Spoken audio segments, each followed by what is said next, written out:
What's up everyone, Darcblade here with another patch information video for Mass Effect Andromeda.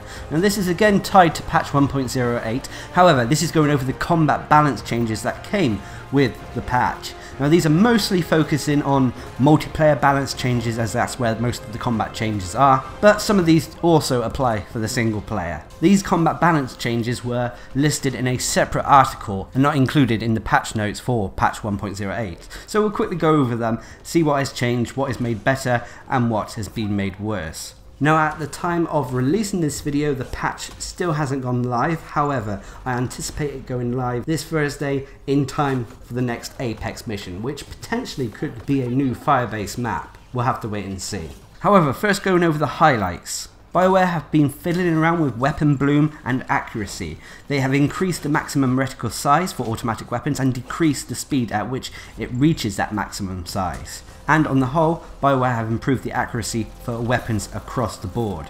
Another highlight is that they've been focusing on melee damage, specifically making melee kits more effective and reducing the reliance on the Juggernaut shield. As a result, they've nearly buffed all the base damage of melee attacks, and they've introduced more passive bonuses within the skill trees. But like I said, the Juggernaut shield's effectiveness has been severely reduced. BioWare have also said that they're addressing issues with teleporting enemies in order to reduce unfair sync kills. And finally, and a big change here, is that they've made improvements to the packs. They've done basically what they did with Mass Effect 3's multiplayer. They have introduced Reserve and Arsenal packs. These cost the same as a premium pack, but one focuses on getting characters, the other weapons. So if you're looking for characters or character upgrades, you would buy the Reserve pack, and if you're focusing on weapons, then you would go for the Arsenal pack. This may not increase your chances of actually getting ultra rares, but it should help narrow down to whether you want characters or weapon upgrades. On top of that, they've also introduced the Jumbo Supply Kit, again like in Mass Effect 3's multiplayer. This contains 5 times as many consumables as a regular supply pack, so it should cut down your time in the store buying rockets and so on and so forth. You will also now be able to purchase mod packs from the item store, which contain random weapon modifications in. But that's it for the highlights, but we'll go into a bit more gritty detail here. Firstly, with the melee attacks. With the Omniblade, they've increased the base damage from 275 to 400. The Cryo Gauntlet has had its base damage increase from 200 to 400. The Asari Sword has had its base damage increase from 400 to 740. The Krogan Hammer has had its base damage increased from 400 to 650. It's also had its radius increased from 1 meter to 2 meters. And finally the Krogan Headbutt has had its damage increased from 330 to 740. So as you can see, especially with the Krogan Headbutts, Krogan Hammer and Asari Sword, they've had huge increases in their damage capabilities.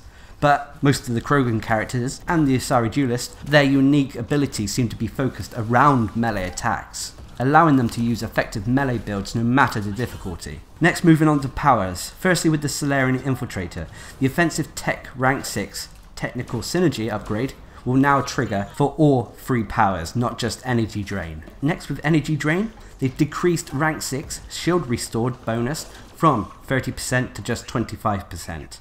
Making it less effective. Next, with Cryo Beam. Cryo Beam now grants 25% assist score instead of a support score. Next, moving on to Shockwave, they've increased the damage from 245 to 350, which should make the ability more deadly. Moving on to Overload next, they've increased the chain-in damage when fully charged from just 100 to 300. And at rank 6 maximum charge, it now grants a 30% to all Overload damage, not just the chain damage, making Overload a more appealing ability now. Next, moving on to 3 abilities that all do the same thing.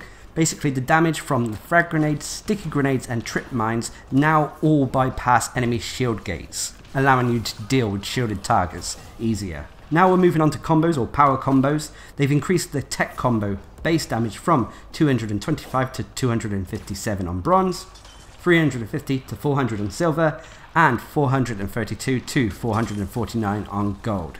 The damage over time though, left by the static electric cage, has not been affected by this change. And finally, throw now does standard combo detonation damage, because previously the damage was minus 25%. So for the powers, a lot of them have been buffed up, edited slightly, and energy drain has received a nerf, but overall they're still making some powers a little bit more viable. Next though, we're moving on to the weaponry. Firstly, as I've already mentioned, they've improved accuracy for all automatic weapons, and they've reduced the maximum reticule size and speed of reticule bloom for automatic weapons.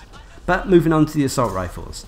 Now, as with all my other balance change videos, I try to mention what the weapon would be like at rank 1 and then at rank 10 when it comes to their changes. For example, the sweeper, its damage has been increased from a minimum of 64, maximum of 77 at rank 1 to a minimum 96, maximum 115 at rank 10. So I will continue to do all the weapons in that sort of style. But going back to the sweeper, they've also reduced the recoil of the weapon, and they've also changed hit reaction to a shot interrupt. Next, moving on to the cyclone, they've increased the damage from a minimum 37, maximum 47 at rank 1 to a minimum 59, maximum 74 at rank 10.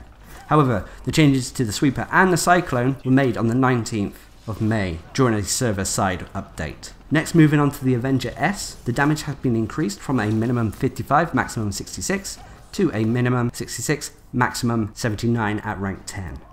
Next, moving on to the pistols or SMGs, the Talon, its damage has increased from a minimum 67, maximum 91 to a minimum 84, maximum 101 at rank 10. However, the force has been decreased from 50 to 35, and the weight has been increased from 28 to 30. So a few buffs and changes to this already decent weapon. Next, the Charger S, they've increased the damage from a minimum 47, maximum 56 to a minimum 57, maximum 68 at rank 10. Now moving on to the sniper rifles, firstly the Vanquisher. The weight for this weapon has been increased from 45 to 55, so they are not reverting any of the changes they made to this weapon. Next, with the Widow, the weight has been decreased from 65 to just 50. Moving on to the Indra next, they've removed a large camera shake on the Indra's first shot, making it a little bit more manageable. Next, moving on to the Incisor, they've reduced the Incisors reticule per shot. And finally, with the Viper S, the damage has been increased from a minimum 460, maximum 552 at rank 1 to a minimum 610, maximum 732 at rank 10. Now the weapons on the whole have only had a small buff here and there. Some have been nerfed a tiny bit, but on the whole it seems that BioWare are okay with how the weapons are performing at the moment. I still think some weapons are more powerful than others, but for me these are related to the rarity of the weapon. So an ultra rare is bound to be better than, say, an uncommon weapon. But anyway, moving on to the enemies next. Firstly, general enemy changes. The Fiends, Hydras, Ardi and Ascendants now wait at least 2 seconds to initiate a sync attack after jumping up from a lower level. This should hopefully result in less surprise sync attacks. Next, and a change that some people will hate while others will love, is that they've increased the damage of all enemy attacks depending on what difficulty you're playing on. So for example, on bronze difficulty, enemies will do 5% more damage. On silver and gold, they will do 10% more damage. Next, they've decreased the enemy shield gate duration from 0.25 seconds to 0.1 second. Next, a change to the single player, they've increased the enemy shield gate amount by 50%, whilst in the multiplayer they've increased the enemy shield gate amount by various percentages depending on what difficulty you're playing on. For example, on bronze it used to be 330, now it's 495. Silver, it used to be 640, it's now 1152. And gold, it used to be 950, now it's 1995. Next, another multiplayer change. Enemies in cover now take less time to attack targets that are out in the open. This is a change originally applied to the outlaw snipers. This now applies to all enemies. They've also increased the distance enemies are willing to travel to execute a downed player from 9 meters to 12 meters.